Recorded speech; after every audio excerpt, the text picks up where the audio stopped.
Political party को अपनी फौज के साथ लड़ा दिया जाए, यानी हमें और फौज को एक ऐसा पेश किया जाए कि हम एक दूसरे के कोई मुखालिफ हैं, और ये एक प्लान करके किया जा रहा है।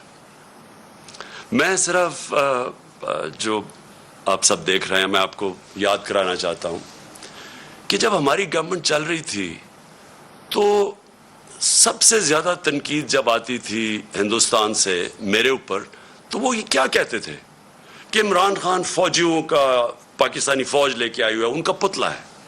सबसे ज्यादा ये करते थे, और मुसलसल उनको तकलीफ थी कि जी ये फौज और गवर्नमेंट एक ही पेज पे चल रही है।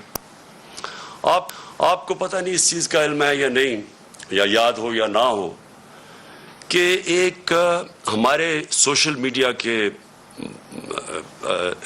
जुनूनी नौजवानों ने एक चीज, एक बेनकाब किया जिसको कहते थे यूरोपियन यूनियन की डिसइंफॉर्मेशन लैब।